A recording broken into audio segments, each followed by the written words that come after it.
एक समय श्री नानक जी से किसी श्रद्धालु ने पूछा, भगवान आप ना तो किसी त्योहार पर हमें प्रसन्न नजर आते हो, ना किसी विशेष खुशी के दृश्य होते हैं, गांव में घर में कोई शादी है, विवाह है, किसी का बालक हुआ है, आप हमें कभी भी प्रसन्न नजर नहीं आते हो। आप खोए खोए से रहते हो, जैसे आपका कोई धन गुम हो गया हो। आप प्रसन्न क्यों नहीं रहते? आदरणीय नानक साहब जी कहते हैं, ना जाने काल की कर डारे, किस विद ढल जा पासावे, और जिना ते सरते मौत खुड़क दी, उन्हानो केड़ा हासावे। इस काल ना जाने कब के बिजली गिर दे। ट्रेन में जा रहे थे, यात्रा कर रहे थे, रास्ते में नदी में ठोक दी, 150 आदमी मर गए। बता के कर ले इस काल का। खुशी मनाने जा रहे थे और गम का पहाड़ टूट गया। कहते ना जाने काल की कर डारे, किस विद ढल जा पासावे, जिना ते सरते मौत खुड़क दी, उन्हानो केड़ा हासावे। क्योंकि बालक करया करें अनजान पना, चाहे वो खेलते खेलते चाहे गड्ढे में गिर जाए, उन्हें पता ही नहीं कि आगे कहां जा रहे हो तुम।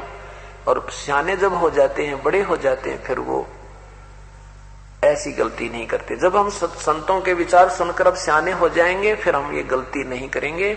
यहां हमने किसी चीज की खुशी महसूस नहीं होगी। तो फिर उस भक्त ने, श्रद्धालु ने पूछा कि आप कभी प्रसन्न नहीं होते? उस प्यारी आत्मा ने, प्रभु की प्यारी आत्मा आदरणीय नानक साहब जी ने कहा कि हाँ, खुश होता हूं। मैं खुश होता हूं जब मुझे मेरे ही लेवल, मेरे ही विचारों वाले संत मिलते हैं, मेरी बातों को मानने वाले भक्त मिलते हैं। जब हमारे कोई समागम होता है जहां ऐसे विचार व्यक्त होते हैं, तब मैं बड़ा प्रसन्न होता हूं। तब हमारे वहां दिवाली होती है, खुशी होती है, शादी होती है। साध मने साड़ी शादी होंदी, विछड़ जा दिलगिरी वे, अखते नानक सुनो जहाना, या मुश्किल हाल फकीरी वे। फकीर का मतलब ये नहीं होता घर छोड़कर चला जा, नहीं। इन संसारिक ड्रामाबाजी तो फकीर हो, ताश खेलना, जुआ खेलना है, बीड़ी पीना, होके पढ़ना, दारू पीना, सिनेमे देखना, इनसे फकीरी लेनी है हमने। इनसे उल्टा हट जाना है और बुराई से फकीरी लेनी है। घर में रहे चाहे बाहर रहे, लेकिन मालिक की भूल नहीं करे। कहते हैं साध मिले साड़ी शादी होंदी, ये सब साध सोए जो सीधा चले। साधु वही है जो बुराई त्याग दे, भगवान ने याद रखे, किसी की आत्मा दुखी नहीं करे। विनम्र भाव वाली जो आत्मा है उनको साध कहते हैं। साध मिले साड़ी शादी होंदी, विछड़ जा दिलगिरी वे। जब ये हमारे से जब जाते हैं ना सत्संग शुरू समापन होने पर, जब वो भक्तजन जाते हैं तो फिर हमें उनकी विदाई का दुख होता है। इंतजार करते हैं कब फिर मिलन होगा, कब आएंगे, भगवान की याद करेंगे।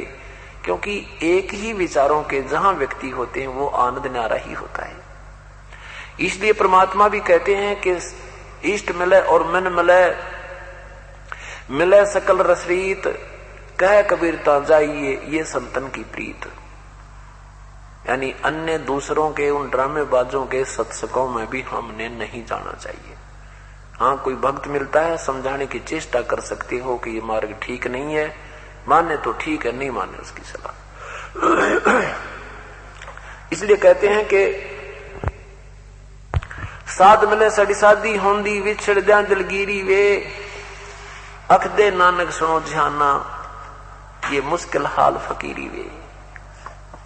के दुनिया के लोगों, भक्ति का करना बहुत मुश्किल है। मुश्किल क्यों है? क्योंकि हमने तो मार्ग ठीक ना मिलता, मार्ग मिल जाए तो फिर हमारे नियम ना निभते, इसलिए कठिन है, बाकी भक्ति कठिन नहीं।